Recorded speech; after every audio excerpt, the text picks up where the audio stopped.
This is episode number too many of our discussion on the Quran and the Tafsir. It has been an educational journey. I hope you guys have all benefited from this, learning just how hysterically incoherent the Quranic story really is. And the man responsible for this madness is, of course, Usama Darkwing Duck. Welcome, Usama. Well, first of all, once again, thank you so much, brother, for having me on. And it is my pleasure to see you suffer as we go through this journey together. Remember, I suffered a good, 12, 13 years ago to write this material down. And it was not an easy journey. But here's a fact, brother Lloyd. Here's a fact. Muslims claim you cannot understand the Quran without the great scholars of ours, like Ibn Kathir, Al-Tabri, Al-Qurtubi, Al-Jalalain, and the Makhshari, Baydawi, and all wonderful people, bunch of other names. So I decided to expose that lie in my writing for this two books, exposing the truth about the Quran, the revelation of error, to expose that you cannot be a scholar if you're a Muslim. You have to be a dumber. And you cannot be a scholar to believe in Islam. You have to be empty head. Literally, you have to set your brain aside and acknowledge nothing about reality and common sense and just follow whatever those whom you declare to be your scholar to be scholars. So this is what we are trying to prove in our writing to the writing of Ibn Kathir. Because in reality, Ibn Kathir did not give us information worth of a jack about Islam or about the stories of the Quran, except what he did is the opposite of what he advised his Muslim readers to do. He said it in very clear words at the beginning of his book, the beginning and the end, the revelation, the story of the Prophet. He said, we will not use the Bible. We don't need the Bible. It's a corrupt. We may take some stuff from the Bible, which will not add or subtract anything from our books because we got the holy word of Allah. And he advised his readers, as all Muslim scholars do, not to read the Bible. When in reality, you cannot understand the Quran by just simply reading the Quran. You have to read their writings, which 100% going back to the Bible, which he does not want his Muslim readers to read, and he's adding this information once in a while, as we have seen already in volume 1, and we're going to see that also in volume 2. You cannot understand the Quran without going back to the Bible, because that is where the source of the information which Muhammad or those who helped him brought in the Quran. Obviously, that is concerning the copies of the Bibles in the Quran, but there are other materials. We know it was coming from the legend of the Jews, as in the case of the Torah, not the Torah, the Talmud and the Mishnah. That's the story. That is the story. Right. Gnostic sources, and yeah, it's all very, very confusing. So yeah, and the Quran assumes that everyone knows the Bible, except the Quran gets all the Bible stories wrong. Yeah, I don't know how it can. Exactly. I don't know how it can supposedly correct the Bible when it gets the Bible stories wrong. It doesn't have all the details. It has less details. Sure. It has no detail that it can build a coherent, credible story on. So yeah, that is the issue we're dealing with.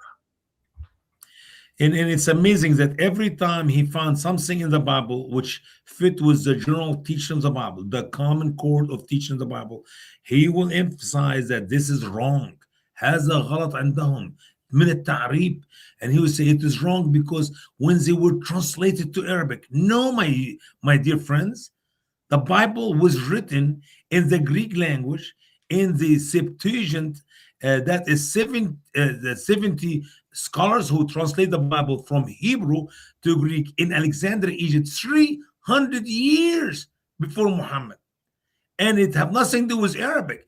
The errors of the Bible is not because they mistranslated to Arabic. No, it is in the Hebrew text, which we have thousands of manuscripts. It is in the Greek text. It is in the Syriac text. It's in many other texts that have nothing to do. And the Arabic we have today is also perfect match in the translation to that which we have in the Hebrew and we have in the Greek and other languages. So he just uses, they misunderstand it. They wrote it wrong because they translated wrong. No, that's hogwash. I'm sorry.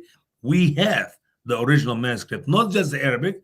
We have the the original language of the manuscript, which is Hebrew and the Greek, which were written for hundreds of years before Muhammad was ever a gleam Mhm. in his father's eyes. And they all teach the same thing, not that which is written in the Quran. So the only book is different than all the thousands of manuscripts is the book of the Quran. And somehow Muslims are trying to tell us, oh, because the Bible has been corrupted. Yeah, Yeah. my And foot. the Quran says that the Jews were given the gift of prophecy, no one else. So, Sure. of course, Muhammad was a Jew. Yeah, must. Yeah, he must be one of the children of Israel. It makes sense. I know now. Yeah, yeah, Yep, yep. And I read that in the Quran. yeah, yeah. I know. Allah wrote Me too. that. Yeah. Yeah. Good luck. So these are very, Thank you know what else? There's stuff in the Quran and there's stuff in the Epstein files. And do you know what's in the Epstein files? The Yeah, Kaaba. The I know there's Kaaba pieces of. That's. is in I was the shocked. Epstein files. And I found this today. This is the Kiswa cloth that was sent to Jeffrey Epstein to his island. This was three pieces of the Kaaba.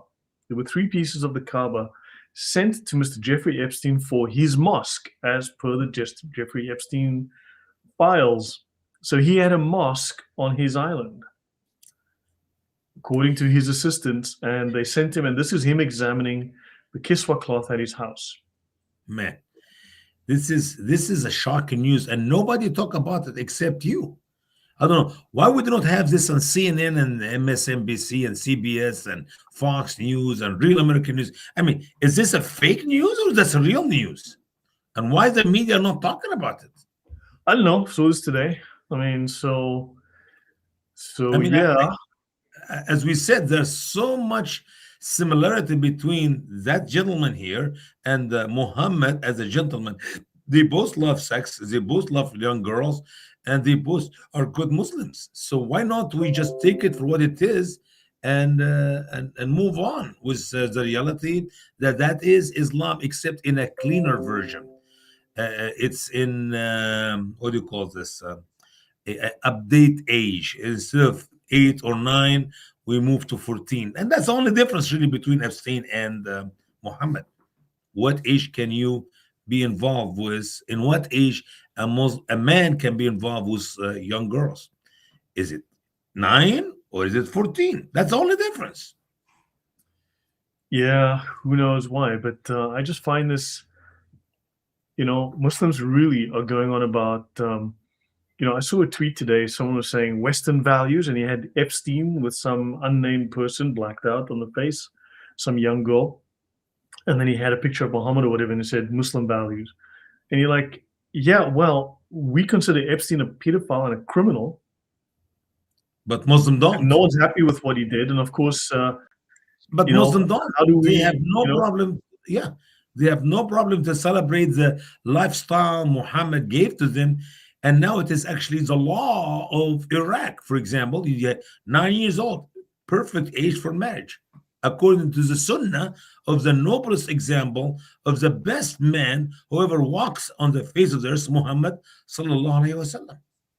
yeah, yeah, welcome, JC. I found this picture today of the Kiswa cloth sent to Mr. Jeffrey Epstein for the mosque on his island.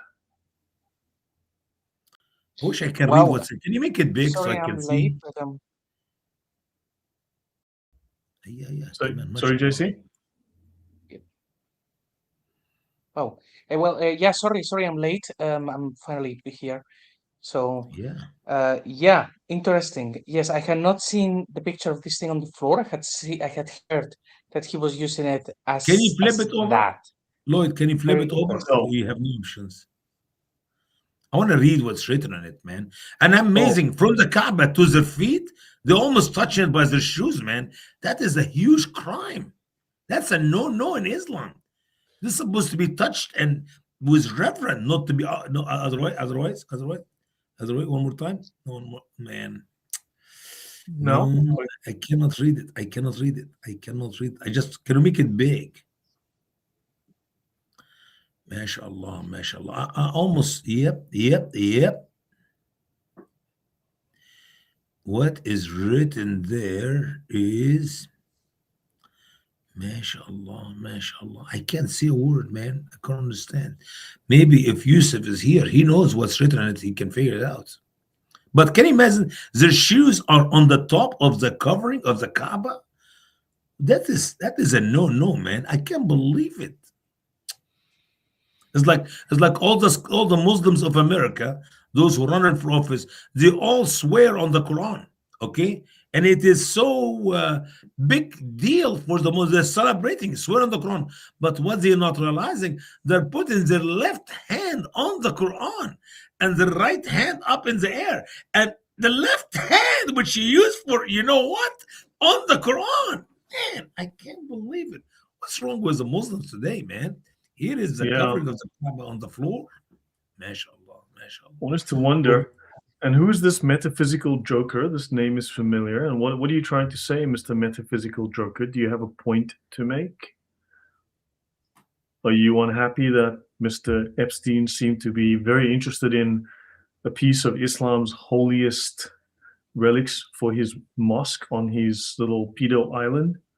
In fact, he was probably trying to recreate Muhammad's paradise. You never know. does not know how to spell my name? But that's okay. Here is the deal. And he Was he says no using error. What is exactly, Mr. Metaphysical? I'm going to give you one opportunity to explain yourself. Just one. Make it count. Sorry, Usama? did he use only the covering of the Kaaba on the floor, or use it in his beds too? Because I mean, he must have it as a cover on the bed so he can enjoy the activities on the right fabric, on the right beliefs, on the right religion. Yep. Type it. Yeah. So yeah, at least Muhammad, sorry, not Muhammad. Sorry, Muhammad Epstein. I was trying to call him there for a second, but You confused Jeffrey with Muhammad. No, but come apparently on, man. apparently he's following the right religion. So therefore they need to revere him. You know. Yeah. So anyway, so today what are we talking about? We are talking about chapter 18, the The green, story of Al the green. Qadar, the Green Prophet. JC, what makes you join us? Why are you crazy enough to come and hang out and talk about this topic? Listen. You need to encourage him, not to discourage him. Please stay with us, JC. We love you, man. Go ahead, brother. Well, first of all, to give Lloyd some moral support, I think after 47 episodes is good. And chapter 18 is a very interesting one because no one knows what it means. No one knows. Someone's asking, is there any evidence of Epstein having connections with Qatar? Well, okay, so here's 1,806 results in the available Epstein files. Oh, my world.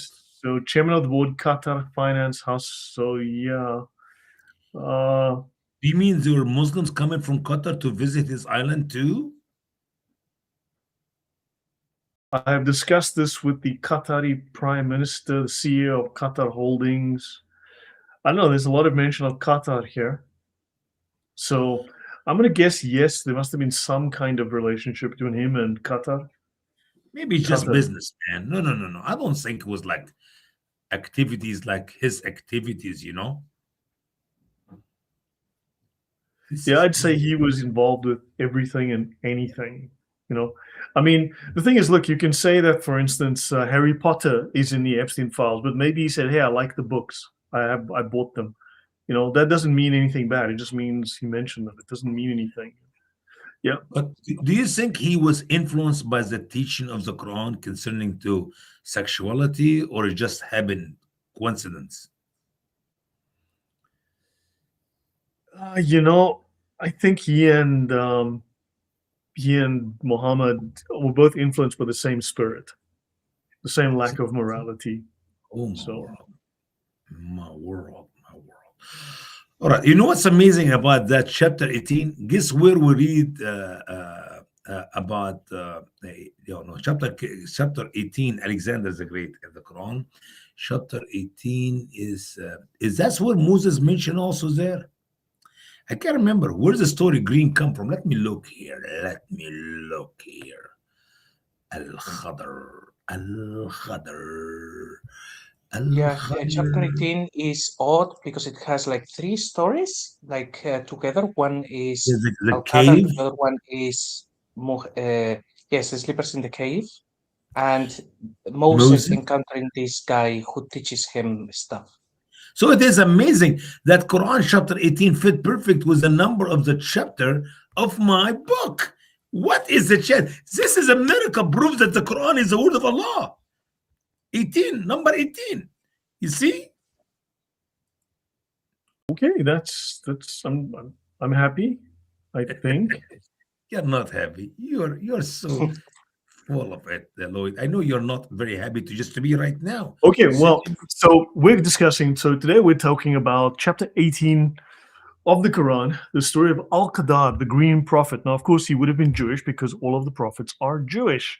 And even Quran says that the gift of prophecy was given to the Jews. It didn't say it was given to the Arabs, it was given to the Jews. And a prophet was sent to every people, including the Chinese, so they must have been Chinese Jews. And but now we're talking about a prophet known as the green Yeah, prophet. it is. It is 18 verse 60. I cannot believe it. What is the chance that the number of the chapter of my book perfectly match with the green in Quran chapter 18 in the Quran?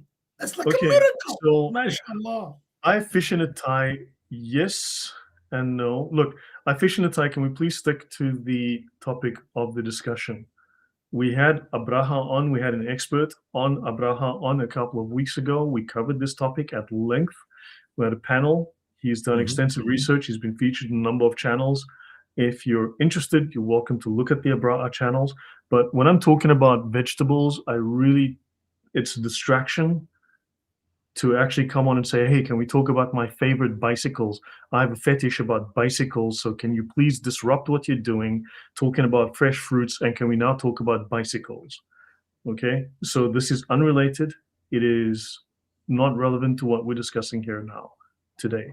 Please do understand that. Okay. I'm So ready. Ibn Kathir introduces the story of the green prophet by stating that this was the man that Moses traveled to seek knowledge from. What? As Allah You have narrated in their news, the book of the cave in Quran 18. Yeah, I remember the chapter, the book of the cave. That's chapter 3, but in the subscription Bible, right? You pay a subscription and they send you extra chapters from a publisher in Damascus every month, right? That's the listen. It's amazing that Muslim scholars tell us there are five great prophets. Okay, Adam, Abraham, Moses, Muhammad, Jesus, and Muhammad. Okay, these are five. But somehow Moses, that great prophet, are gonna learn from another guy who the Quran did not give any credit or anything. I mean, nobody gave the green prophet any reward for his high knowledge, for his great access to the knowledge of Allah, and he's teaching Moses. So if the green is teaching Moses and Moses is just a student, don't you think we should have him as one of the top prophets of Islam, Brother Lloyd? yeah, yeah, no, because Moses. But who is this guy? He's his name, the Green. Is that his name, the Well, you Green? find out later on why he's called the green. Oh, first of all, because Muhammad did not know his real name. So he give you one of the great things about him, which is make things green. You touch That it turns if you green. look on, the Green Man is actually. I mean, there was a movie about the Green Man recently, and it's an No, no, no, English. no, no, no, no, not that guy. No, no, no, not that guy. No, Okay, no, so right. that's not the right one. No, that's So different. so there are different opinions about the identity of the Green Man or the Green Prophet or his name and his genealogy. So who was Al-Qadar? This is not a biblical name. It means the green.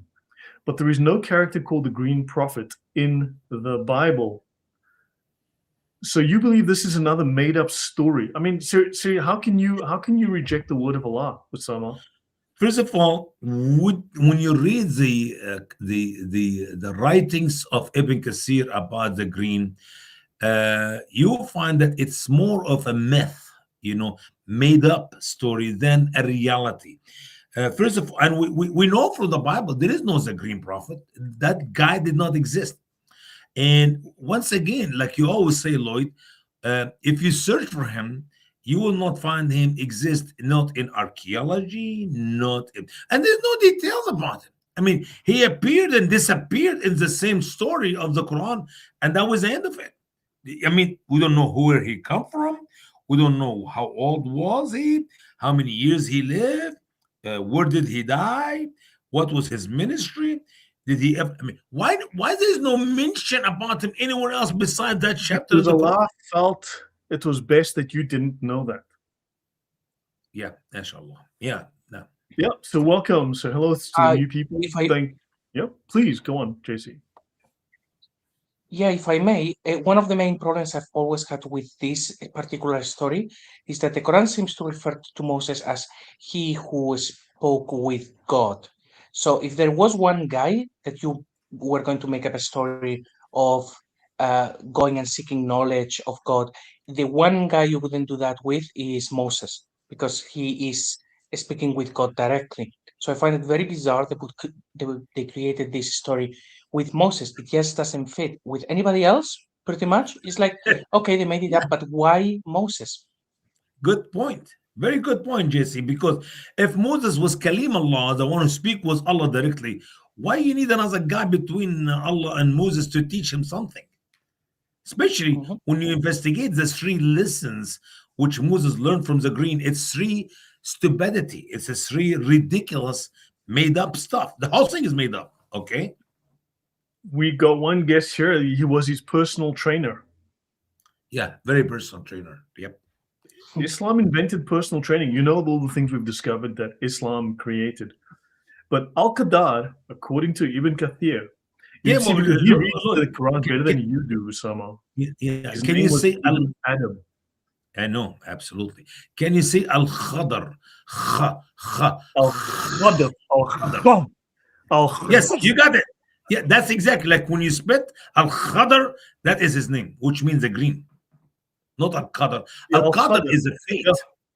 Basil just right. The green man is a universal mystical figure in most cultures related to nature and seasons and fertility. And that much is true. Yeah. So Al-Khadr Yep, was you got Ibn it. Adam, and he came from his backbone. Oh, wait a minute. You see my backbone? I got a few more coming out. Okay. Never No, mind. I'm African. We get a bone in the nose. I just took mine out now for the show, but I normally just have a bone in the nose. We get the bones in the front. Listen, all the people of the earth came from the backbone of Muhammad. I'm sorry, of Adam, according to Muhammad. So why we make a big deal about Al Khadr? Why Ibn Kasir just pick up on that guy? Not you and I came from the backbone of Adam. Everybody, even JC came up from the backbone of Adam. Okay. In the biology study, did we do that study you and I before? We did not.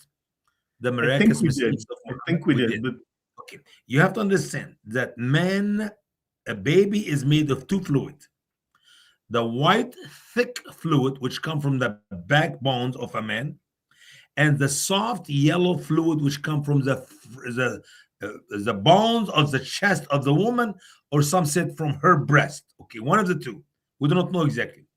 So every man ever have a baby is because the two fluid, the fluid from the backbone and the fluid of the yellow of the woman mixed together in the womb, and that's how we have the baby. It's a long study.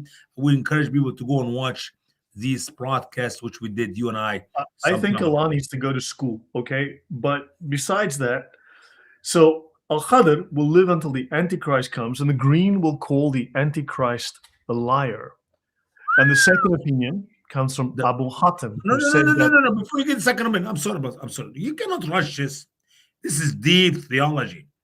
So the green Al-Khadr, start from Adam. He's alive today, and he will be here until the end of time. That guy is 6,000 years old. I don't know where he's living right now, what he's eating, but that is the first opinion. Now, do you believe in that, Lloyd? Look, I mean, who am I to question Allah? No, you question Ibn Kathir, not Allah. This is nothing written in the Quran. This is made up by the scholar Ibn Kathir, who's quoting a bunch of other dummers who are also considered scholars in Islam. How can we say that Ibn Kathir is wrong when he was inspired by Allah? Well, he was never a prophet. He was never a messenger. He was never inspired. He's just a big fat liar. He lied at the Muslim people 600 years after Muhammad until today, and they love him. But what if we call a Muslim now, a scholar, and we say, hey, just prove to us Al-Qadar was Ibn Adam. Just give us some evidence. I'm sure It's they very can prove simple. us. He came from his backbone. That's the evidence. Okay, well, there you go. See, the answer has been answered. So what more Get do me you out. need? Go ahead, the second opinion. I'm sorry, man. I hate to disturb you, but you cannot just skip it and move to the second and third and tenth opinion. We have to meditate on this and that knowledge, these facts. Go ahead, bro. Right, and the second opinion came from Abu Hatim. Now everybody knows if Abu Hatim says something, It must be true. it must be true. Who said that Al-Khadr You got it? was the oldest living son of Adam, and his name was Hadron.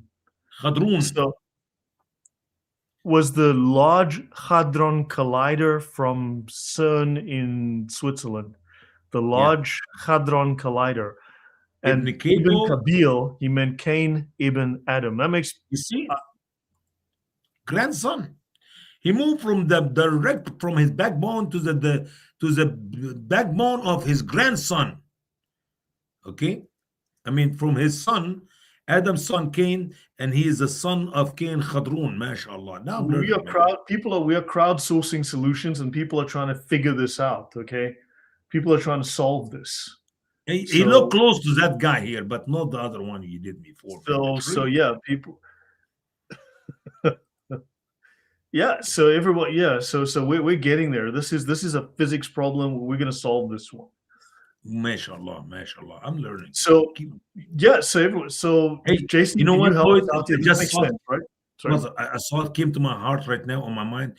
In my next editing or my book, I'm gonna add these pictures because it maybe encourage people to read more. And the kids will love my book, man. No, Shrek, no Shrek, no Shrek. Get rid of Shrek, man. You make it like cartoon. I want to read the heavy stuff, the other ones, the one before. Yeah. Okay, good. You're good. Right. So Ibn Ishaq said that when it was about time for Adam to die, he told his children that the flood was about to happen and advised them to carry his body with them in the ship. He told them where to bury him. When the flood took place, they carried his body with them. Then when they landed back on the land, Noah commanded his sons to bury Adam's body where he told them. So they said to their father, the earth is not safe, for on it is desolation. And then Noah then provoked them to bury Adam, telling them that Adam had called upon Allah, and whoever buried him would have long life. And they kept the body until the green arrived and took responsibility for burying him. And Allah gave him what he promised, which is that Allah gives life to whom he wills. So now we know, Lloyd, why the Prophet Al-Khadr, the green, is still alive today. Because he buried his grandfather Adam, and the promise of Prophet Adam was given. Whoever buried him will have long life. And he's only living for 6,000 years. But besides that, Islam is true, and Allah is the only God, and Muhammad is the Prophet of Allah. You don't need any more evidence than that. You got it, man. So basically, now we know that Islam invented Coca-Cola because Coke adds life. Allah gave him a Coke and said, have a Coke and a smile. And the Coke added life. And there you go. Does he have green Coca-Cola? I don't know, man. We're trying to solve a mystery here. Listen, okay? it must be green, brother. If it is not green, I disagree. Green Coca-Cola, yeah. That black one, oh, good luck. So the green buried Adam. Ibn Qatada said that the green man's name was Balia, or Elijah, Ibn Malcolm, Ibn Faleg, Ibn Abr, Ibn Shalih, You see what's happening here? Ibn Shem, You see what's Ibn happening here? Nuh. You see what's happening here? Now we know for sure it's a fairy tale. Why? Because if somebody told you 1 plus 1 equal 20, another one tell you 1 plus 1 equals 62, another one tell 1 plus 1 equal 10,452, you know that that is a bad math. That does not make any sense. You cannot tell me all this information about who is that green al khadr, and each and every one of them is different than the other. One is a direct son of Adam, the other he's a grandson of Adam, the other is a bunch of names, great, great, great, great, great, great son of Adam. Make up your mind. Who is the You green? know what? You know what? You're just jealous because you don't know who Ibn Faleh and Ibn Abd are, or Ibn Ad-Fakshas. Excuse my French, whatever that was. JC, It's a just tell bad him who the word. people are. It's a bad word in Arabic. Disregard that last word. Move on. Okay, next one. JC, just correct this man, please. Please just put this man into the right JC cannot frame of- lie. JC is not a liar. I'm not. I'm very much not. This actually just reminds me, I'm doing a series just going through single verses that are problematic and just looking at tafsirs. And they are all like this. These guys inherited a book that they couldn't understand. So every single tafsir writer says, it is said that it means this thing. And it is also said it means this thing. And it is also said is that thing. So in the end, you have like 20 stories. And it's funny, when you go to a Muslim, he will tell you one thing. And that is the story that they will swear by. But when you go to the interpretations, there will be countless options for every single verse. These guys were trying to explain something and making it divine. So, yeah, You it's very see? silly. You see? My book is much better than JC's speech. You think my book gave headache? What I heard from JC now give me a split of my head. I already have broken crack. Can you see the crack here? Equal to the crack on the moon, which Muhammad did when he split the moon, man. See? You know, You're suffering. I feel your pain, man. I'm sorry. therefore, we can say he was not Ibn Adam or Ibn Cain. Ibn Kathir said, however, that Ishmael Ibn Owais said he was Al-Muammar al-Gaddafi, or just Al-Muammar, Ibn Malik, Ibn Abdullah, Ibn Nasar, Ibn Lizard. See? Ibn Lizard. Then Ibn Kathir also stated that others said that he was Khadrun, Ibn Amyail, Ibn Alifs, Ibn Alis, Ibn Ishaq, Ibn Ibrahim.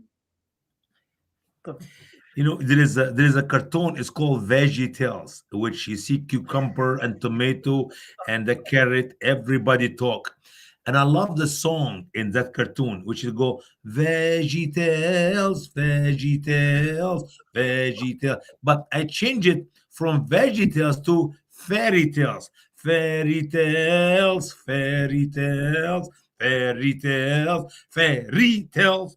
That is Islam. How? It is the belief of fairy tales. It's a myth. How And can you take welcome this to the seriously? great It just scholar. is ridiculous.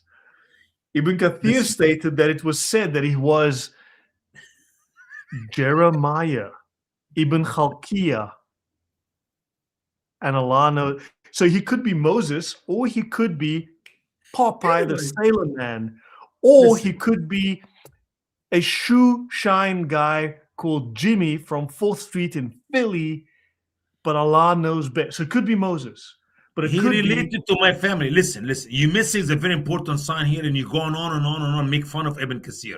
Ibn Kasir also said that it was said the green was Ibn Pharaoh, my family, my ancestors. I am the Pharaoh's son. You understand that? Why skip that? Huh? Huh?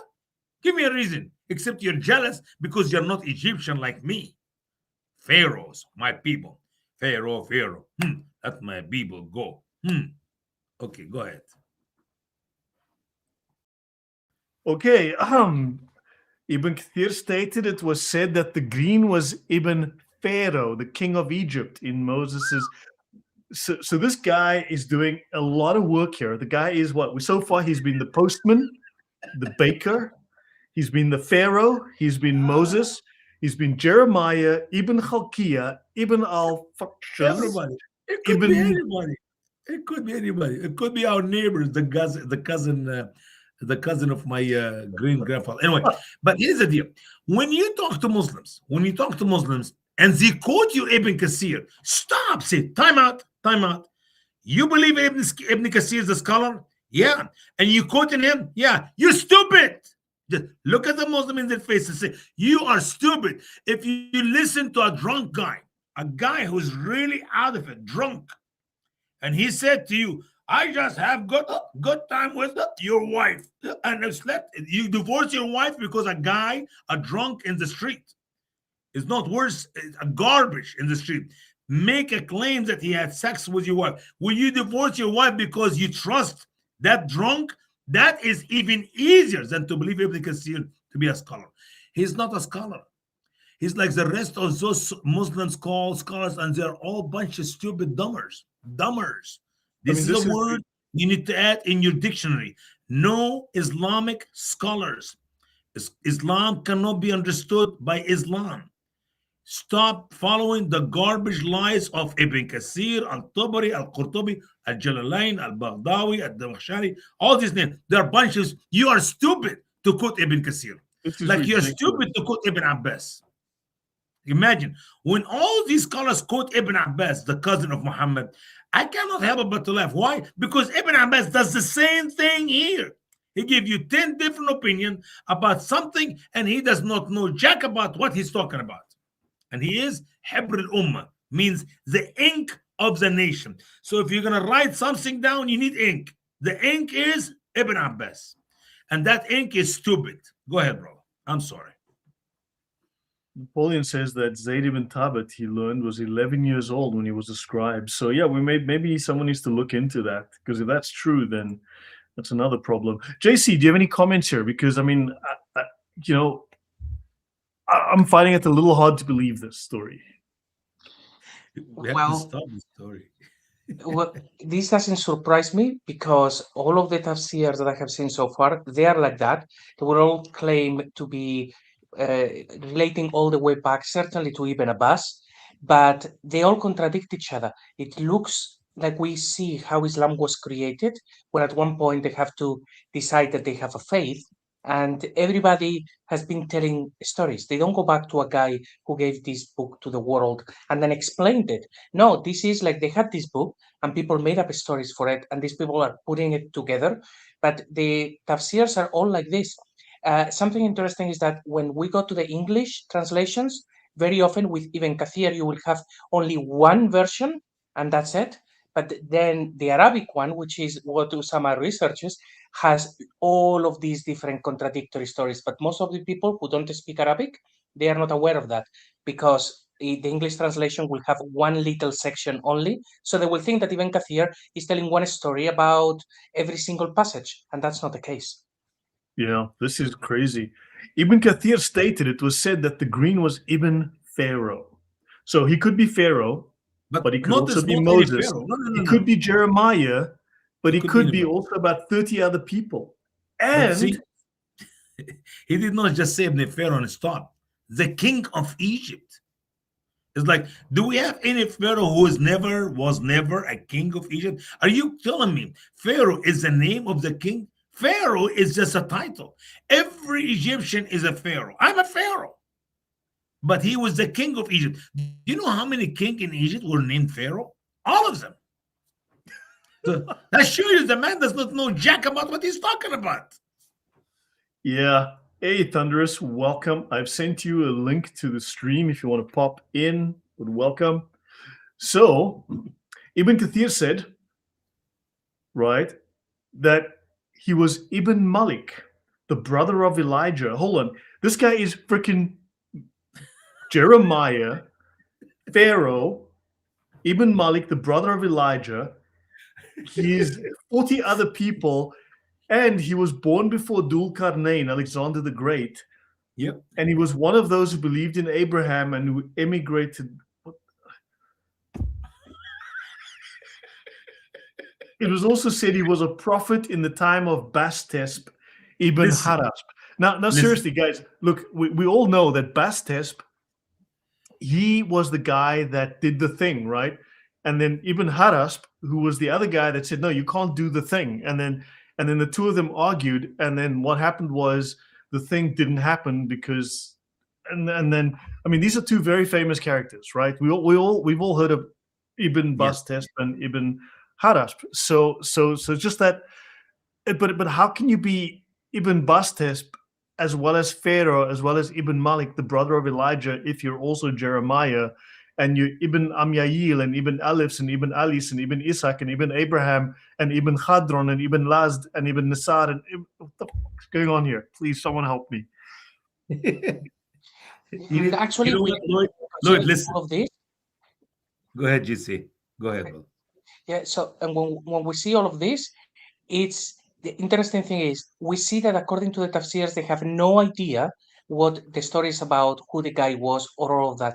But if you speak with Muslims, they will tell you 100% the story happened because it's in the Quran, and it's like, okay, can we have the explanation? Then you go to the tafsirs and you have this nonsense, and it's like, but if the explanations are nonsense, the story in the Quran is nonsense. No, the story in the Quran is perfectly fine and it's very clear.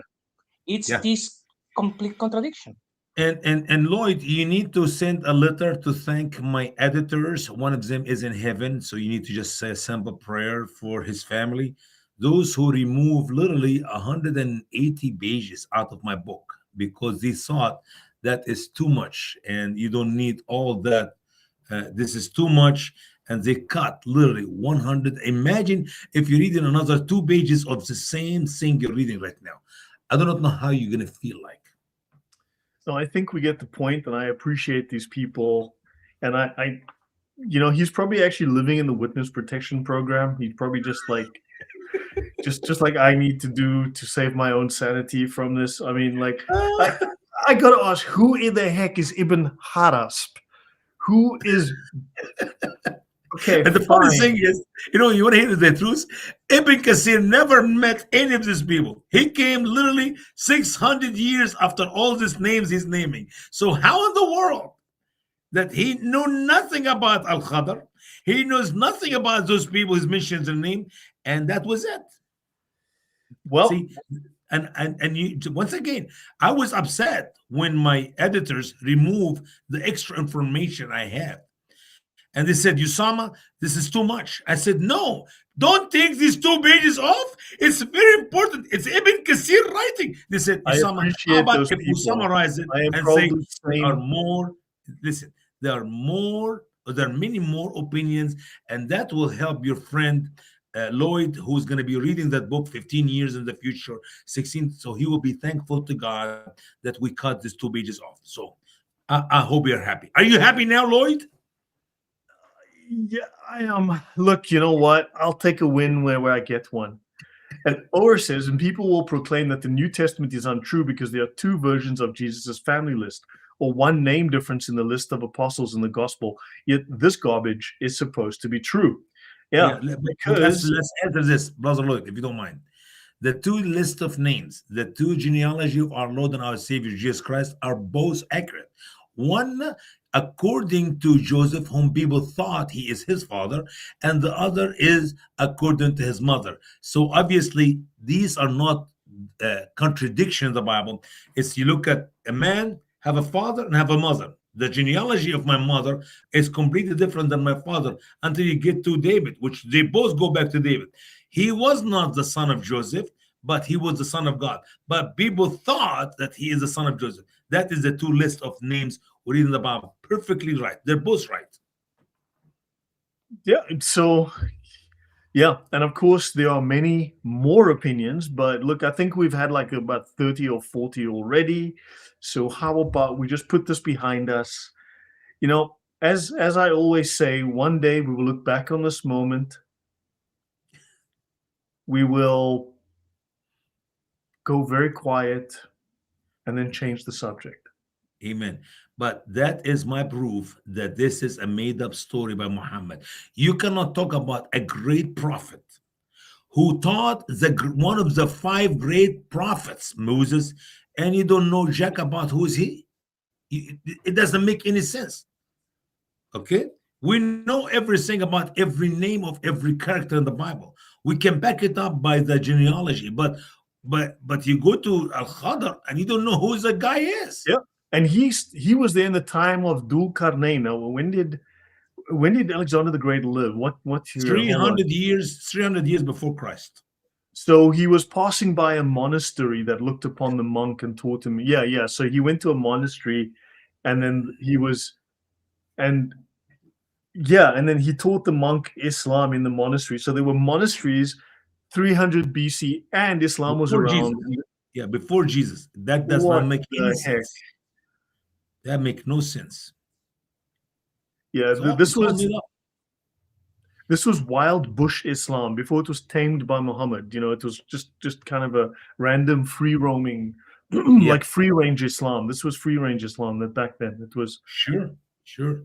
It's a new kind of like, you know, like a gain of function Islam or something. It's something like that. Mhm. So one must ask questions: was the Green Man a Jew, a Muslim, or a Christian? Right. So how could this event have occurred thousands of years prior to the existence of Christians, Muslims, monks, and monasteries? Yes, thunderous. I mean, why would Take you want life. to take your sanity in your own hands and join us today? Welcome. Hi, guys. Hello. Hi, Sandros. Everyone welcome. okay? Thank you Yeah, for we can hear you. thank you for inviting me, Lloyd, and hello to everybody on the panel and in the chat. Yeah. So thunderous, is this convincing you to go back to Islam? Revert. Now, why would I want to regress backwards and go to an ideology that is utterly clueless about everything that's ever happened This guy just pre-Islamic? gave 40 names for the Green Man. He gave us at least 40 names for the same guy. If he can pinpoint it with such accuracy, why would we not want to believe this story?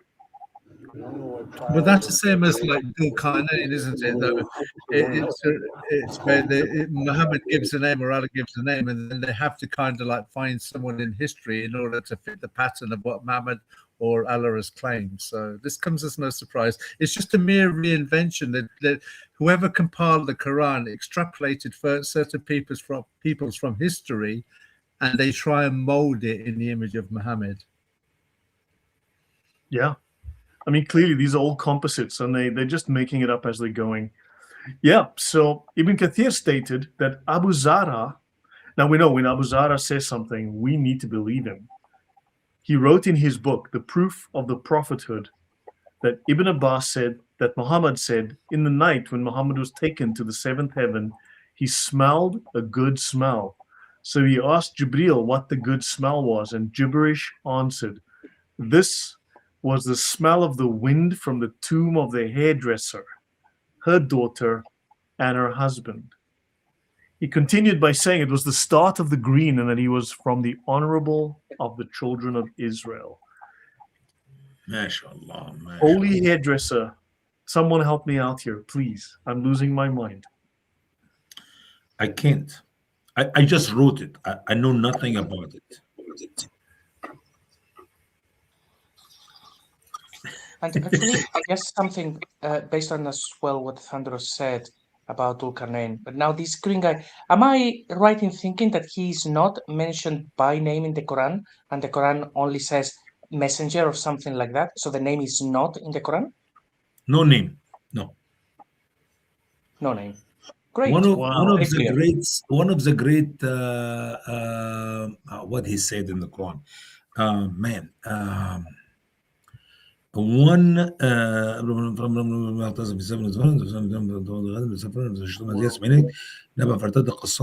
gonna give it to you in a minute. فوجد عبدا. It was one of the servant of Allah. فوجد عبدا من عبادنا. So he found a servant from our servant. He was one of the servant of Allah. That's all. That's his name. That's his title. So by the way, Thunderous, meet Usama, meet Thunderous. He's an awesome guy. He's in the UK, and he's a former Muslim, and he left Islam. And yeah, he and I do a regular show once a month as well. We talk about the UK, and I think, JC, have you guys met? Yeah, we met once before. Great. Yeah, hairdresser could refer to the woman that put oil on the head of Jesus, right?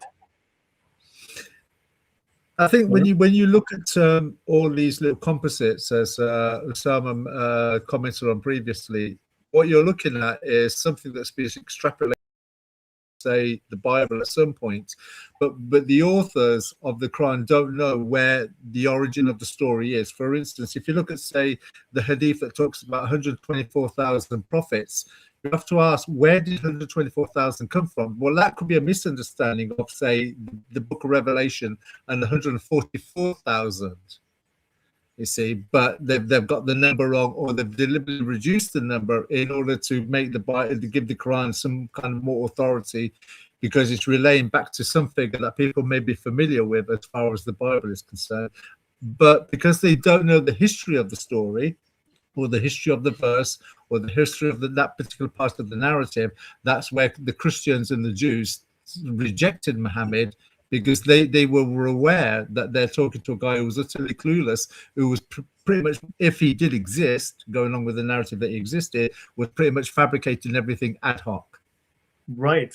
And there's a troll in the chat, some guy called a damn seeker, and he's saying, "Mashallah, there is no ex-Muslim in the world. This is all a lie." You don't know how to read English, man. It's not Adam, it is Adam. Adam, not Okay, Adam. Adam. Yeah, we just read about him now in this book about that. So The no backbone. one leaves Islam. Islam is the perfect religion, this guy tells us. Where do these people get these ideas? One has to know, one has to ask. Because it is denial. They don't have the reality of the number of the, not thousands, but millions of Muslims who are no longer following Muhammad. So if you deny that he was a Muslim, you're a liar. Muslims never leave Islam.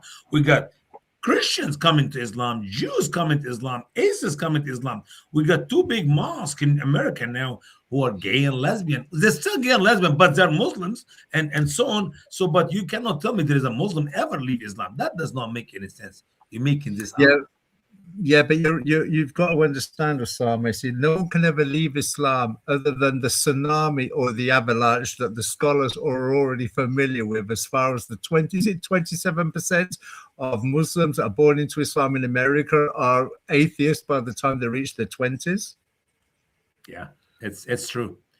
It's true. And I don't think that's why they're so threatened, so afraid, so terrorized to melt in the melting pot of America. They think if they separate themselves from America, even though they live in America, they can keep Islam in the family. When in reality, many of their own children are not believing Islam anymore. It's just a comedy. It's a comedy. I totally agree with that. I think if you were to take a poll on ex-Muslims and ask how many of the people that you brought up in your community actually believe in Islam, I think pretty much most of them would turn around and say they're not Muslim. They're only Muslim as far as they're Muslim by rote. They're only Muslim as far as given an identity is concerned. The reality is their life course doesn't befit that. They fornicate, they smoke cigarettes, they do drugs, they're into crimes and such. So they're basically not Muslim. It's just like what I call gang mentality. Like if you're in America in the 70s, it would have been the blood. You're either a blood or a Crip. So in a theistic worldview, you're either a Muslim or a Christian or a Jew. So it's just an identity moniker. But the thing is, you see, whereas there is no repercussion from, say, Judaism, Christianity, or any other religious identity, that if you leave the identity, that there will be some form of violence or ostracism. With Islam, there comes the very real threat of, if you leave the ideology, we know what the repercussions are. But that's what happens in an Islamic world. Slowly, it's happening in secular lands where Islam is manifest, but at the very minimum, it is emotional and psychological blackmail to say within the faith. So they are basically atheists, or they accept another ideology, but they're not outwardly expressing or exposing that. And brother, even the Muslims who believe in Islam. Last time Hatun was here, and she and I went to the mosque here in Cape Girardeau, and there were roughly around maybe 25, 30 young college kids in the mosque. And when we talked with them before and after, they don't speak Arabic, but they were in the mosque praying in the Arabic language. So here is the Muslim believers in the mosque do not know jack about Islam. That's Adam's secret words, by the way. So anyway, Yeah, but dude, I have that problem all the time with the Muslims that I speak to, where they turn around and say, well, you never really was, blah, blah, blah. So I'll say something like, Subhanahu wa bihamdika wa tabarakasmaka wa ta'ala jalika wa la ilaha illallah wa uzu billahi minash shaitan rajim, blah, blah, blah. So I can recite the whole namaz. And I'll just turn and say to them, well, can you translate that for me now? Because you're an Arabic speaker. And they're utterly clueless. Utterly clueless every single time. And then they're the ones that are trying to turn around and say to you, well, you were never really Muslim. And I know the namaz more than they do. And I left the ideology more than 40 years ago. Man. But let me to go back to our book here, let me give you one more story. Yeah, We well, look, were I'm very high- concerned about the wind from the tomb of the hairdresser. I mean, look, I went to Sunday school, okay, and I didn't learn this there. So why was this knowledge denied from me that there's wind from the I don't tomb know. of the I don't know. hairdresser? Well, you need to.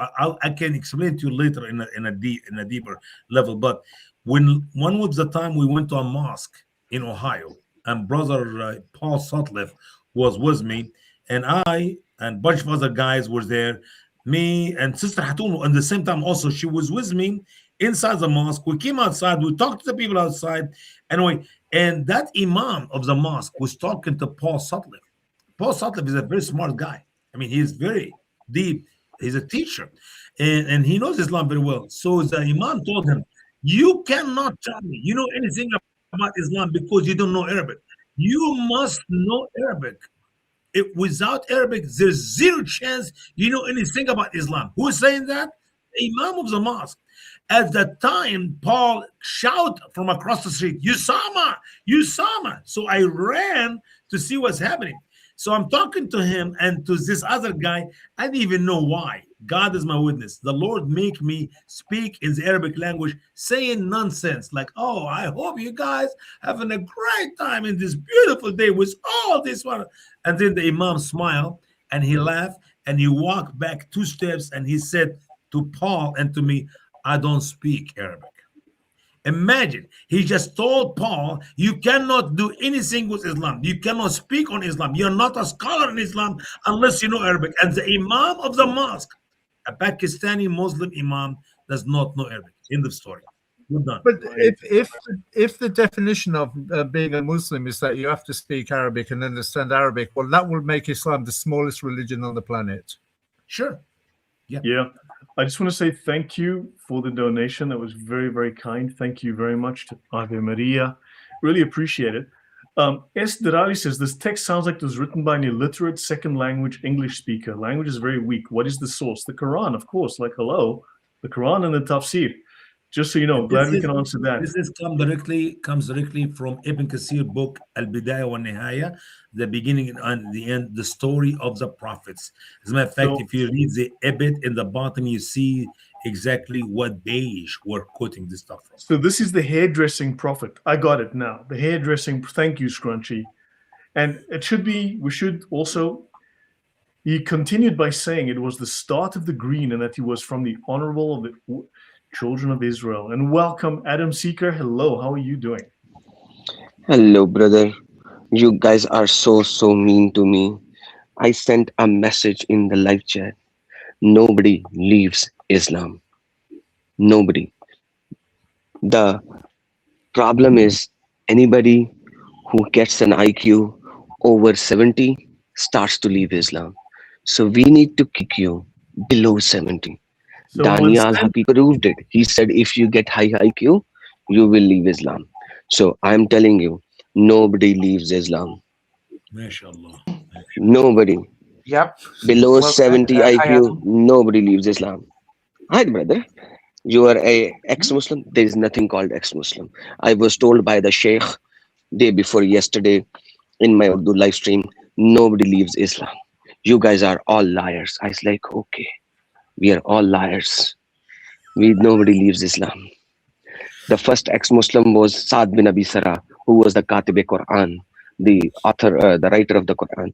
He's like, he was not an ex-Muslim. He was a murtad.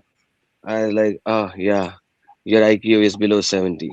If I say it in Arabic, who did the artad, so who did the action of artad. So yeah, if I say it in Arabic, then I'm valid. If I say it in English, then I'm not valid. That is perfect. Below 70 IQ, you will be a Muslim. always. What? Yeah. Do not love the one who doesn't love Allah. If they can leave Allah, they will leave you. So, That's a great wisdom. What chapter in the Quran? Is that a verse in the Quran? it's Chapter the number 60, law. verse number 4. Oh, Chapter number 60, verse number 4. That is the verse which actually, so they are doing different translation for it. It is the loving for the sake of Allah and hating for the sake of Allah. And this is the verse actually translated with sugar coating. Al-bara wal al-bara wal Al-wala I forgot. al-bara. Al-wala wal bara. Al-wala wal bara. Yeah. But can So I just say on this statement by Dr. Bilal's post, that's reminiscent, almost like a very uncanny twisting of what Jesus says. I think it's in Matthew 10, where Jesus turns around and says, I've not come to put peace, not peace, but a sword. For I've come to divide a mother against a daughter and a father against a son. He who has love for me, I'll confess them to my Father. He who abandons me, I will abandon them before my Father. So this seems to me, and that's obviously for a righteous reason, because the truth must come first. But this at best is nothing more than a plagiarism or a twisting of what has already been revealed. So it's an inverse version we already know is from truth. Yeah. Yeah. So here's a very important piece of information I need to share, that the green smelled the wind from the tomb of the hairdresser, but there's more. Jibril, the angel gibberish, went to tell Muhammad that when the green became mature, his father married him to a woman and he taught her Islam. And he told her not to tell anyone. So he was the first Muslim then. Okay, great. We've got a different, no, by the way, another first Muslim. you are But the talking about green, Prophet Green. You know why yeah, he's called Prophet Green? coming look, up. We have man, not covered it yet. Adam. It's coming up. but the green was not one of those who have sex with women. What that leads us to the He was women doing who Wi-Fi babies. That was then the were invention of fooled. Wi-Fi. So he divorced her because he I don't swing that way, doll. Right? So as they say, homo don't Islam, and he told her not to tell anyone, and then he divorced her as well. So guys, praise be to Allah. Yep. The only green I know that gets mature around here is the green that gets mature and then ends up in a Rizzler and smoked. Is that what it's referring to? Oh God, I have no idea what's going on here anymore. This makes no sense. Sounds like somebody's been smoking something, mate. Guys, if you give Lloyd another 3 minutes, he will clear everything. The story will be clear like mud. But keep going, Lloyd. You're gonna I get don't I don't like that. I don't like that, because at the end of the day, I need to know why he is called Green. well Why is he Well, called we're Green? gonna work on this.